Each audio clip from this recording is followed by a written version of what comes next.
In today's video, I'm going to teach you how to open the camera in Microsoft Teams, whether you're about to join an important meeting or just want to catch up with friends and family virtually. Ensuring your camera is set up and ready to go is crucial. So let's walk through this process step by step to make sure you can smoothly activate your camera in Microsoft Teams and be ready for any call. First things first, you need to sign into your Microsoft Teams account. To do this, go to the Teams website or open the Teams app on your device. You'll need to enter your credentials, which typically includes your email address and password.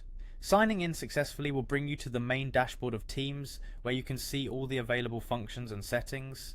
If you're signing in for the first time, don't forget to allow any permissions the app might request, like access to your microphone and camera, which are essential for video calls. After you've signed in, the next step is to find the meeting or call you want to join. Once you've located the meeting, click on the Join button.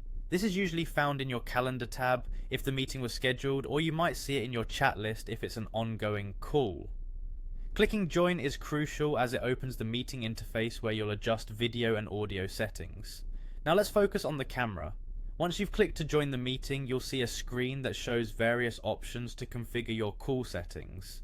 Look for the small camera icon, usually located on the toolbar at the bottom of the screen. At this point, your camera might be off by default. Simply click the camera icon, and if all is well and the icon is active, your camera should turn on almost immediately. You might see a preview of yourself, which is great for checking the framing and lighting. If you don't see yourself, make sure no other app is using the camera and it's not blocked or disabled on your device settings. If it's your first time, Teams might prompt you with permissions to access the camera. You'll want to click Allow to ensure everything is set up correctly.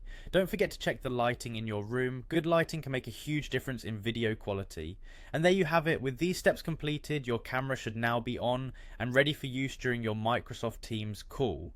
Being clear and confident on these steps will help ensure a smooth virtual meeting experience. Remember, getting the technical setup right means you can focus more on meaningful conversations and less on technical hitches. Thanks for tuning in, and I hope this guide helps you make the most out of Microsoft Teams video calls.